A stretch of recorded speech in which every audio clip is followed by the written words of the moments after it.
Hello, you are watching the Garden Corner Show. And as you know, we are a show where we're crazy passionate about everything gardening. I am J-Dog, John Karshboom. I'm out here with Mr. Dave, and I'm going to talk to you a little bit about color because we're going to put things together. And how do we do that? But first, I want to say some shout outs to our newest fans. I love you guys. Hello to Kathy Wall, to John Kostrava, Dwayne Werner, to Kim Maynard, to Brandy Christensen Nash, Diane Assay, Danelle Lindsay Wilson, and to Lance Tullis. Lance, I love what you wrote. Life is short, forgive quickly, kiss slowly, love truly, laugh uncontrollably, and never regret anything that made you smile. Life may not be the party we hope for, but while we're here, we should dance. And at least try the punch. So thank you very much. Anyway, hope the show brings at least something to you in your life. So let's talk about putting things together, because right now we want to start creating some hanging baskets. And the problem comes down to, well, what goes well with this? So maybe a helpful hint as we continue on creating these baskets. So I want to introduce you to this is the Gardener's Color Wheel. So as you can see, it's a wheel, and it's got a bunch of colors on there. It's got all all the colors of the wheel, and it has this little turning motion, makes it very, very easy to put colors together. As a matter of fact, you can even color coordinate your clothes with this. So it has a light set of colors on one side and a darker set of colors on the other side. And the only reason why is that if you added some white to these colors, it would make it into a bigger wheel. And this just makes it kind of sort of pocket size. But we can use this tool if you're not good at putting colors together to help you, because this makes it really, really easy. So let's do some examples, shall we? So I'm going to use this color wheel. So you're out shopping, and you're out shopping in your garden center, your favorite garden center, and you find a plant that you love. Let's just say you found this heliotrope. Okay, fragrant, by the way. I think it smells like licorice.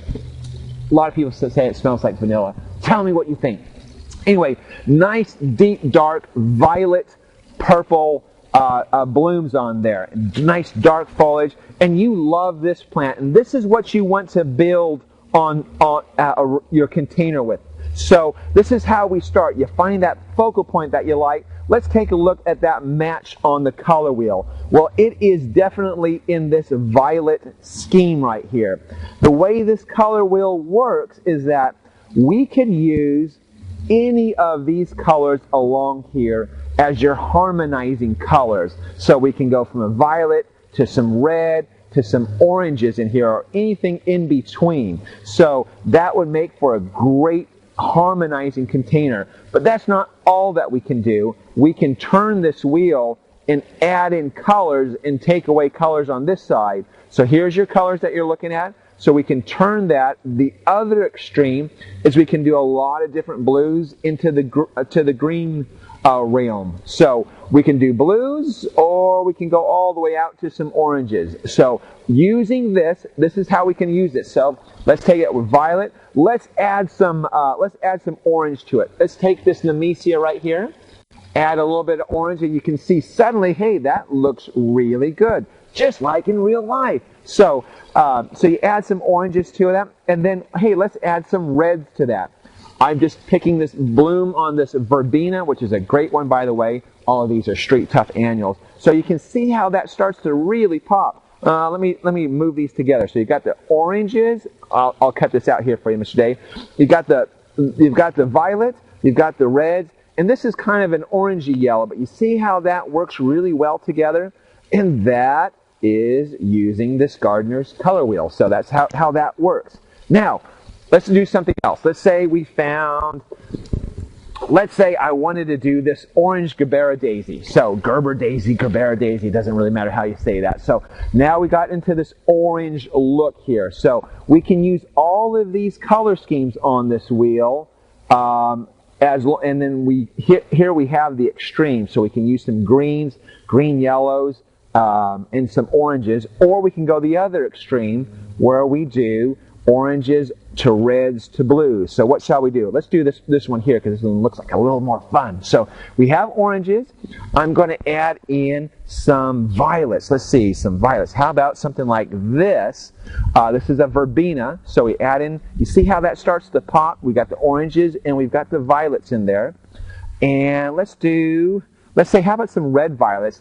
And this is a Lanai Deep Purple. That's what they call it anyway. So I've got two verbenas here, and I'm just going to pull these blooms off just to show you. Oranges, we have some violets, and we have some red violets. You see how that starts to really come together on that? So anyway, that is putting the colors together, so in a harmonizing fashion.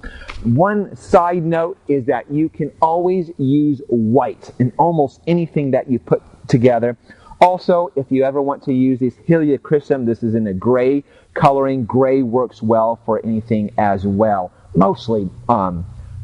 So keep that in mind. And one more point to boot is that you can turn this wheel, say you wanted to do that orange, and do a strong contrasting color. So this is the orange. The most contrasting color are the blues. So another point too, if you really want to make this orange stand out, add some blues. So anyway, that's the helpful hint on putting baskets and color together. We're going to go over this some more because we've got lots more to talk about.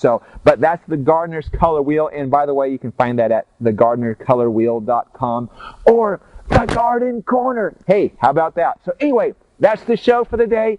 And lest you didn't get anything from it, I've got something for you. It's the quote of the day. Here it is.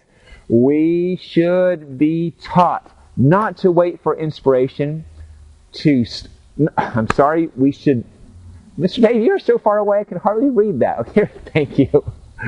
Sorry about that. We should be taught not to wait for inspiration to start a thing. Action always generates inspiration. Inspiration seldom generates action. That's because of my bad handwriting. Sorry about that. Thank you very much, Frank Tilbert. That is the show for today. Always live your passion.